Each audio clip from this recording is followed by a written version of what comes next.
welcome back for today's oil change. I am your journey reader, Denise Joyner, and today's oil change will be reflective of chapters 24 and 25 in the book of Matthew, otherwise known as the Olivet Discourse.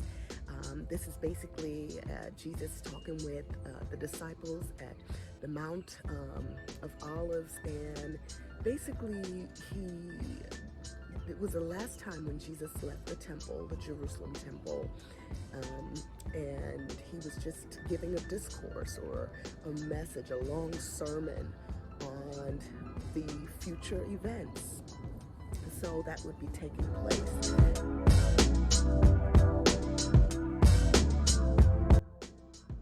Now, one thing I want you guys to just preface this whole oil change discussion is that the Bible is both static and dynamic. It's a historical book. It's also very theological. So it's talking about what was going on at that present time, of course, and also it has applications for today and what has been going on in life's journey from AD 33, when Jesus was died and resurrected, to AD 2023. It's over 2,000 years later. So I just wanted to go over that really, and we could proceed with understanding this further. Now, Jesus is basically predicting signs and wonders and things that will occur that will show you the end of the age. And end of the age is basically a time period. A lot of scholars theologically refer to the end of the age as the time when Jesus was present, and then when he resurrected, it was the beginning of a new age called the church age. His followers joining together, the ecclesia, the called out ones, and becoming the church. I'm on that spectrum of theological understanding. And there are others that see it as all one long age. And so the end of the age really has not ended yet since Christ's coming. So the resurrection is not the start or the end or the beginning of any particular age. It's just one long thing. That's still going until he returns a second time. Notice that in this text in Matthew 24, the disciples expected Jesus to come back. So this is a second coming, and all throughout the New Testament, they were eagerly anticipating and waiting Jesus is coming back, expecting him to come back, really quickly after he resurrected. And we also know that that hasn't happened.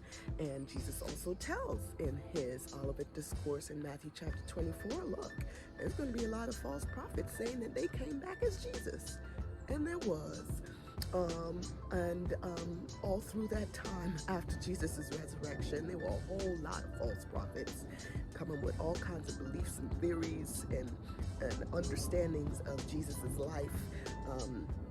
One major, what they call Abrahamic religion, who's believed to be the last prophet, which is the prophet Muhammad, was 600 years after, and he acknowledges Jesus' teachings, but believed that he was the last and final prophet. False prophets were everywhere and in every ethnic culture during that time. So that's basically chapter 24, and Jesus likens it to a woman that's giving birth, and she has all these signs as she's in labor, she's in pain, her water breaks, or her cervix dilates, so cervical dilation. So these are all signs, but no one knows when the woman actually gave birth, especially back then. Now we have a lot of instruments that monitors, but I can tell you as a mother, you still don't know when that baby coming until the baby comes. And sometimes they have to induce labor, meaning to bring the baby early so that the baby is not in any type of distress. That's just modern technology helping that. So Jesus is basically saying, I'm coming back, and nobody knows when. Nobody, not even the angels know. Only Father God knows in heaven. So and the Father will send the Son at that time. Nobody knows. All right. So, and Jesus is basically telling about the destruction of the temple, which occurs AD 70. That's historical fact. Josephus, a prominent first century writer, writes about it, but he wasn't the only historian who wrote about it. Many historians wrote about it. The temple was destroyed. There was wars. There was great Christian persecution. It was trifling. A trifling time, a scary time. But even Jesus said, even after that happens, that doesn't mean yet and still I'm coming back. So after that happened in AD 70, disciples got busy. Paul got busy. They were writing after Jesus' resurrection, I would say 10 years after, all the way up to about 60 to 90 AD. They were writing about everything so that people would get ready to know that Jesus is coming back. And so the parables that follow the Olivet Discourse, or are included in the discourse, give meaning and give light to what to do to be prepared. The first one talks about the faithful and wise servant, as opposed to the unfaithful, party hopping, do whatever I want to do servant. So the faithful kept serving the meals when it was time to give the meals to the others serving the master in that home. So the master went away, and when the master comes back, he expects a faithful servant to be doing their job. The unfaithful servant, on the other hand, saw it as an opportunity. Ooh, the master's away, I's gonna play. And I'm using that colloquialism lightly, but just so you know, a lot of people had that mindset. And so when the master came back and things weren't done, the unfaithful, unwise servant was punished.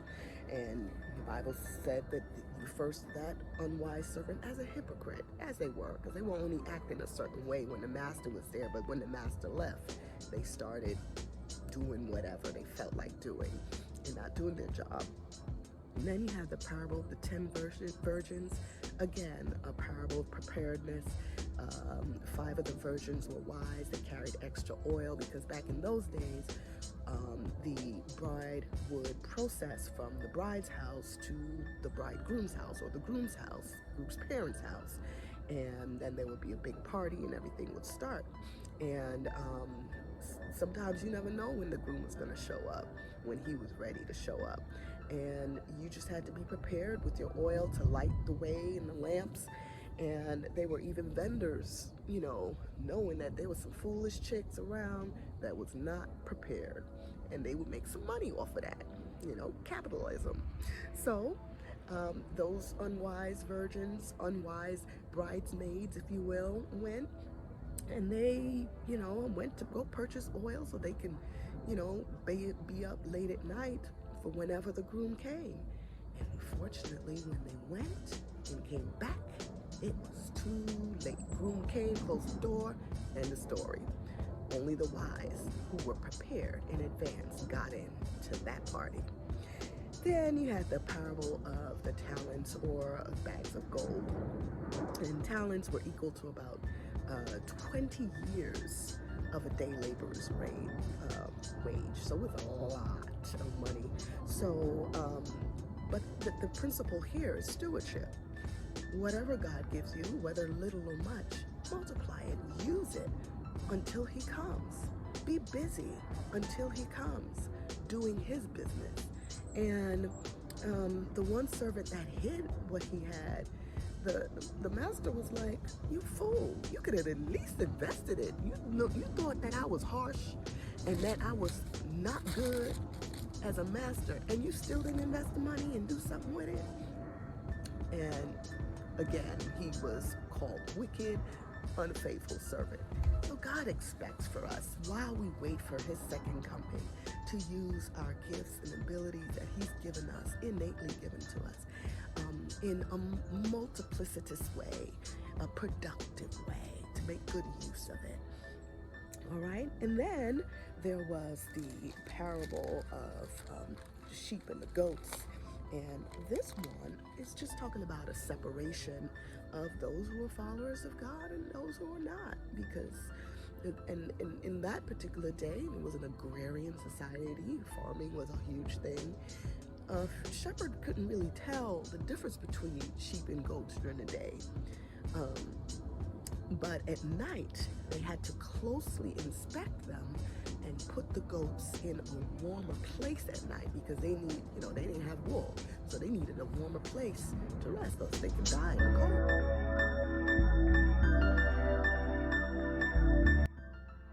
cold. So separating the sheep and the goats was a matter of, I would say, judgment, and dynamically so judgment, because God is inspecting people individually. So you're not only responsible for what he gave you and to use it, but you're responsible for how you live. And further clarity is given when Jesus talks about those who do the least unto these my servants do also unto me. People that were didn't have clothes, that were hungry, that were in prison, visiting them, taking care of the sick, all of those things. Not in those days, they neglected people real bad. If you think we do it bad now, they did it worse. And like, oh, you hungry? Must be your own fault. Too bad. And they left them to die. It was only those that were merciful, gracious, knowing and realizing what they have was given to them. And in that mercy, they said, you know what, I'm going to give what I have also. So Jesus was basically instructing them to be merciful, to be kind until he comes back. So Jesus is looking for consistency. He's looking for you and I to use our gifts and talents until he comes back. He's looking for you and I to be faithful and not to be hypocrites until he comes back. And he's looking for you and I to be prepared until he comes back.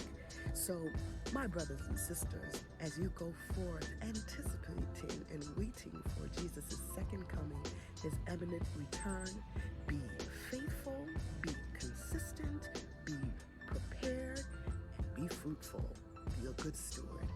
May God bless you, and thank you.